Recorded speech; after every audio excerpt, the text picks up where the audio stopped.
This is not my teenager daughter's room on a Saturday morning. This is Europe.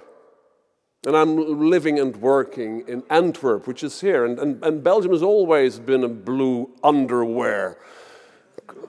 Holland is a white top with blue dots. This is the boot of Italy, of course, very recognizable. And some dirty minds also say that Angela Merkel is on this picture. I don't agree with that. But the picture is very clear indeed. Europe has to be ironized. It's wrinkled, and we have to ironize Europe. It is absolutely wrinkled. Innovation is not the best thing Europe has at the moment. So we have to innovate. And what is very interesting, I liked absolutely Christoph and Stijn, were talking of, it's beautiful to see the the psychologist, the right brain guy, and the engineer, the left brain guy. And it's all about relevance, and this is important. And now we see that relevance marketing and relevance in idea generating is coming over also to Europe. I'm a baby boomer. I'm 50 plus. Who is a baby boomer in this room? It's a minority, I see. Well, if you're a baby with sex, drugs, and rock and roll, you know. Well, sex, prescription, drugs, and rock and roll. I'm going to talk about baby boomers and their relationship with the baby busters, the ones born after 1965, the millennials and the prime busters.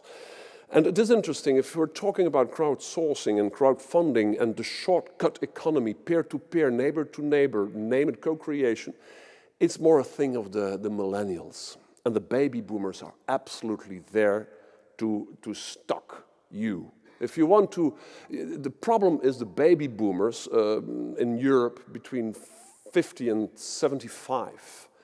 Well, they own 70% of the disposable income of total Europe. The money is within the baby boom generation, the sex, drugs, and rock and roll. Yeah, they are sex, drugs, and rock and roll, but they are so competitive. Collaboration is not part of their DNA. I'm going to explain that later on, but let's have first an idea about, I should be talking about Cathedral Challenges, and I will be talking about Cathedral Challenges, although my time is very limited. What is a Cathedral Challenge? We see, I'm working with some trends intelligence databases all around Europe, and we see, after having a lot of interviews with business leaders and consumers, citizens, that the short-term thinking is absolutely out of order, is becoming deficient. Since 2008, when, interesting here, when the banks started to fall down, also, this bank had problems. And what is the case? It's not only for banks, it's for the whole industry. People were thinking short-term. Now we see that business leaders are more and more, also banks and financial institutions, are more and more likely to think in longer term. And that is now more than ever the case. It's not about long-term or short-term thinking, it's about long-term thinking. We see that citizens, consumers and business leaders are likely to think in terms of 3-4 generations. And this is cathedral thinking. Now, I'm from Antwerp, which has a beautiful cathedral, the Lieve Vrouwen Cathedral in Antwerp, beautiful cathedral. It's built in the Middle Ages for 170 years. After 170 years, the cathedral was built. And that is interesting. If you go back to the Middle Ages, the medieval times, there was some guy or girl paying a lot of money to ask some architect to build a cathedral. And it cost a lot of money, of course. But he knew at that time, paying the money for that cathedral in the Middle Ages, that he, nor his children, nor his grandchildren, nor his grandchildren would be part of the lounge party of the cathedral. But it should be lasting for 70, 80 years. Well, it lasted in Antwerp for 170 years. The Duomo in Italy, in Milano, it took for 500 years to construct. Well, this is cathedral thinking. And you should also think in terms of cathedrals. I'm going to give you 2 examples. This is a beautiful example of cathedral thinking by Jake Dyson. You know Jake Dyson? He is the son of James Dyson. You know James Dyson, Sustainability 1.0 guy. He invented and created the bagless vacuum cleaner, the vacuum cleaner without a bag. Wow. Sustainability 1.0. He is also responsible for the blower, you know, the air blades. If you go to the toilet, this is Avicii, but this is James Dyson. Hands up or hands down in this case. Well, he has a son, and his son is now 24, 25. It's Jake Dyson. And he is a Sustainability 2.0 guy. He is a designer. He created this beautiful, well, it's not, in my opinion, it's not beautiful, but it's, well, it's a light structure. But he also invented the light bulb. And the light bulb will last for 37 years, 18,000 hours. And it works. Interesting, you buy these light bulbs, and when you're having a new house or apartment, you buy 5, 6 of these light bulbs, and you say to the shop owner, I see within 40 years when I need a new light bulbs. This is cathedral thinking. Boyhood. You know the movie Boyhood? It got some Oscar nominations, and one Oscar this year. It's a beautiful long-term thinking project. It's a cathedral film. They started the production in 2002 with the protagonist being 6 years old, and he was said by the producer, you have to work during 12 years. We will make this movie for during 12 years, and when you're 18, the film will be finished. This is a cathedral project. So think in terms of long term. But even more, since I'm a psychologist, and we psychologists, we know that 361 degrees thinking and perceiving, listening and looking is very important. And this is interesting. 361 degrees. If you are some manager, if you have a decision-making power, you have to step down off your cloud or go step down from your throne on the top of the mountain, and you have to be in the center of the circle. There co-creation works. In the center of the circle, you have to listen to everyone, 360 degrees. You were talking about listening to, it was Bastian talking about go out of behind your screens and go out and talk to people, not listening only to the decision makers and marketeers and the board of directors, but go out and talk to everyone, the believers and the non-believers, people without money, people from here, people from elsewhere, men, women, all generations, 360 degrees. And then you have this sense of future, 360 degrees, but there is 1 degree extra. And it is your inner voice. It's your mirror where you're looking into. Listen also to your inner voice. Will what I create today, will this also be of any gain or profit for my children, grandchildren, and grand-grandchildren? Is it fair enough? Is it sustainable enough? And you have to think, of course, cathedral. 361 degrees is also about relevance. Look, beautiful story I materialize. Engineers weren't giving the best of options to people in the last couple of years. Baby boomers are engineer-driven people. Engineers, like we are saying this for 2 years now, this wouldn't work in consumer land, and didn't work in consumer land, the Google Glass. It is a beautiful engineering product, it works perfectly, and Google said, well, it will be absolutely enormous interesting for consumers. Consumers can put this on their noses and go to the supermarket, and they have the GPS, and they find immediately what they are looking for, and getting promotions on their eyeballs of the products they need or don't need. This will work, and it only costs $1,500. This doesn't work, we said 2 years ago. This won't work. It's perfect for architects, for engineers, it's perfect for mechanic people, but it doesn't work for a consumer. You don't want to be with this on your nose in a supermarket, and then you see your neighbor or your colleague without the glasses. It's very intimidating. This doesn't work in the interpersonal atmosphere. It's arrogant to have this on your nose. Let me check your Facebook of yesterday. What did you do yesterday? It doesn't work that way. This is the reason why the consumer didn't pick this up. And youngsters, 21, 22 years of age, Silicon Valley people, They want, of course, this is very hip, but they don't have the money, 1,500 euro. Luckily, there is what the Indians are calling jugaad innovation. Well, this is their interpretation. This works. For them, this is relevance. It's about relevance marketing. Is this suitable? We are working for Philips. You know Philips? They created the CD. They were the first to have a CD. They were the first to have an audio cassette. For the youngsters younger than 30, ask your parents what the audio cassette means and what the role is of a pencil for the audio cassette. Well, it was invented by engineers at Philips in the 50s or 60s. Engineers were absolutely the gods at Philips. But now, not anymore, because since 2 years, psychologists and sociologists are asked by Philips to give the engineers ideas about how relevance has to work in the market. Now engineers are taught by psychologists and sociologists there is a difference between a male and a female, between an older and a younger brain, between introverted people and extroverted people. And this works. It's about innovation that has to be relevant.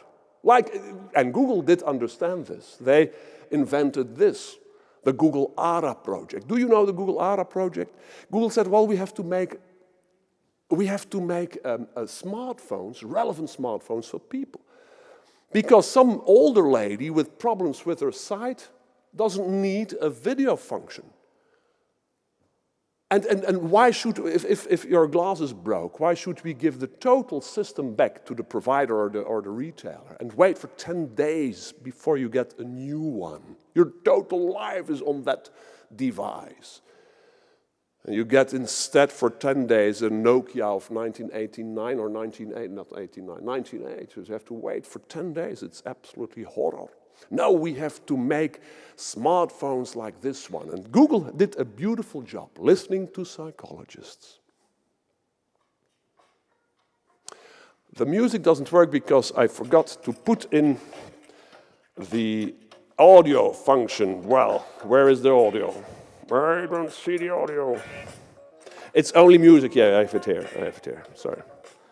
Yeah. Yeah. So.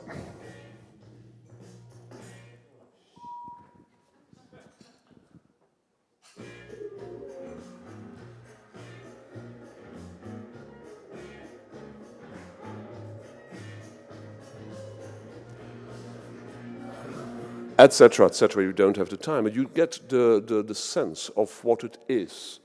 This also is relevance thinking. This is Samsung, large company. In Argentina, they are aware that you have to innovate and at the same time to think in cathedrals. Altruism and innovation means altruvation, relevance marketing, making products relevant for society by Samsung. Look at this.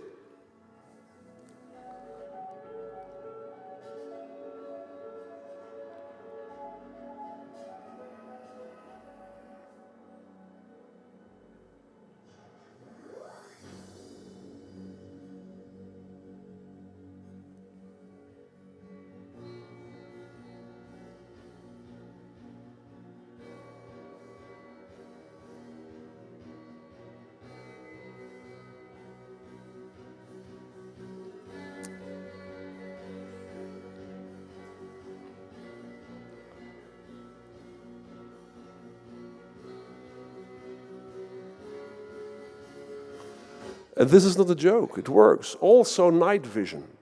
This is altruism and innovation at the same time. Yeah, but it's only for marketing purposes. Okay, but it works. It saves people lives. And it doesn't cost a thing.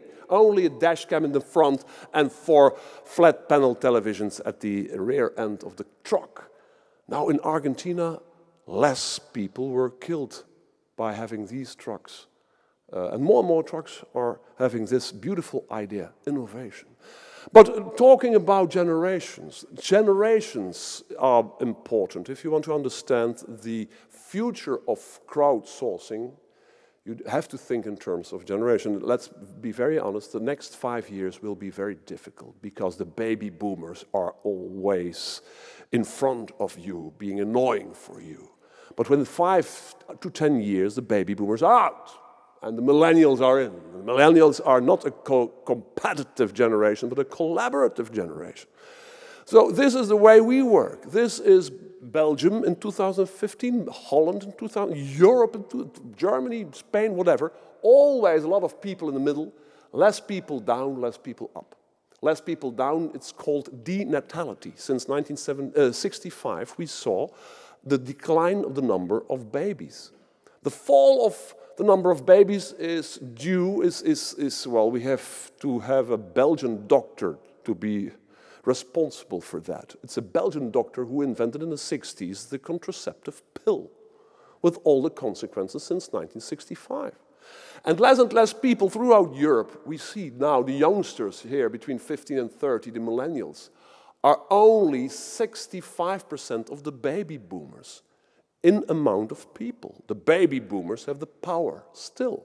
Well, let's go not only in terms of demography, but also in terms of generations. You have to think generational. A 50-something today is totally different compared to a 50-something of 20 years ago, or within 10 years. Very short. Some generations, the master boomers, the older generation of the baby boomers, 60 up to 75, ones born in and directly after the Second World War.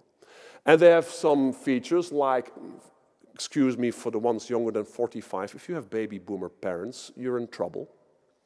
Because baby boomers are people who like to spend their kids' inheritance. Once retired, they will spend the money. We didn't see that in the pre-war generation. The pre-war generation knew about the war and about pandemonics, nature disasters, etc., etc. Baby boomers, the master boomers, are now more or less retired. They are the first of consuming symbols, symbolic consumption. Symbol consuming means consuming logos and design and marketing and packaging and advertising. And they are adding years to life, but also life to years. They are the sex, drugs, and rock and roll generation. And then we have the younger baby boomers, known as the baby bloomers. Also like the master boomers, they are also a very competitive generation. You see that today. Today, more and more baby boomers are online gaming since 2 years. Baby boomers are online gaming and they want to beat up their colleague and their son and their mother-in-law. Well, mother-in-law will be difficult if you're 60, around 60. But still, they are competitive, which is interesting but also very annoying for the youngsters, of course. And they are spending money. There are people who want to die young but as late as possible. They have a young mentality. They behave like youngsters, but in the meantime, they are older, of course, 50, 60-somethings. I'm a baby boomer, I can tell. And then you have the prime busters, a problematic generation, between 30 and 45. Responsibilities for your family, responsibilities buying a house, building a house. It means a lot of money. In Europe, you buy today a house around your 30th anniversary or year of age, and you buy double the price of a house of 12 years ago. And between 30 and 45, 1/3 is already retired, with all the financial consequences as such. It's not only having no money, but also no time. They are time challenged. Their time is deflationary. Interesting. Our financial currency is inflationary. That means that today €1 is less worth than 10 years ago. But today 1 hour, 1 day is more valuable, is more worth than 10 years ago, because we have less and less time. We are more and more in the service and knowledge economy, so you have less time. And then we want some innovation, we want some solutions, and the solution is, for instance, the self-driving car. So youngsters can drive home, they are stuck in the traffic jam, and they can work further in their cars. So at the end, when they are arriving at home, they can play again with their children and talk to their parents. This is now a problem because they don't have the time. They come too late at house, no time to play with the children, no time to talk to their wives or husbands, or to play with the wives and husbands and to talk to the children, which is also an option. And then we have, and this is very important, it's only 5 minutes for the end. Then we have the millennials. The millennials between 15 and 30 years of age. And these are the innovators in Square. These people are absolutely in bonding, which is a kind of co-working, etc. They are phygital. Phygital means not digital, but physical digital. There is some misunderstanding about the millennials. That's not a digital generation. Yeah, they know about digital, but the real digital generations are the digital aboriginals, younger than 15 years of age, also known as the generation ADHD, any device head down, and playing with their smartphones and tablet computers when they are 2 years of age. No, that's not the millennials are also physical. You know who buy these days vinyl records? You know, 4 times more vinyl records were sold. 3 times more Singer sewing machines were sold. Who are buying these records and these Singer machines? Not the 50-somethings, but 20 and the 30-somethings. These are the ones buying analogous stuff, but at the same time they are very digital. They are thasophobic. Wow, thasophobic. Psychology. Thasophobia means anxiety about being predictable, about being bored. And you're thasophobic if you want.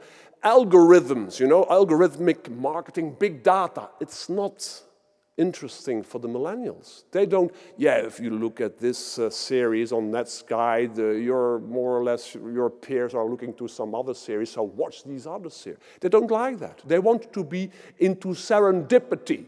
Beautiful saying. Serendipity is finding something that you weren't looking for.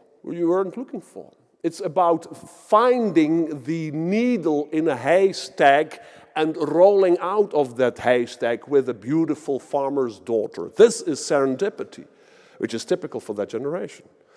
4 more minutes. And very important is, unlike the baby boomers, the millennials are collaborative. And I'm showing you by this small picture.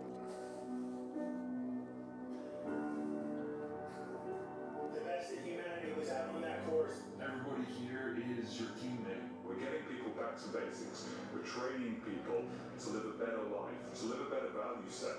And the teamwork and the camaraderie part, that's what's different. And that's what we're all about. That's the name of the game. People helping people. A lot of people think that running 12-mile military side obstacle course that you need to be a 6-pack ab, you need to be able to bench press a couple hundred pounds. Etc., etc. Sorry for the time. The time currency is deflationary also for me on this stage. But this is Tough Mudder. Do you know, who knows Tough Mudder? It's not so known in Belgium and Holland, but abroad in Scandinavia, America, United Kingdom. It's not a race, well, it's a race, it's an endurance race. It started 5 years ago in 2010. First Tough Mudder was in Allentown in the United States. 3,000 participants. 85% of the participants are younger than 30, are millennials. And it's not about competition. Like, I have to beat my son, you know. No, it's about collaboration. If something is wrong with some other participant, you have to stay with him or her and to encourage him or her to go together to the next level, to the end, to the finish line. This is interesting. This is so typical for the millennial generation. 3,000 participants. Is this the proof? No. But after 5 years, in 50 countries every year, last year the 1.2 millionth participant was there. 1.2 million participants at a non-competitive race.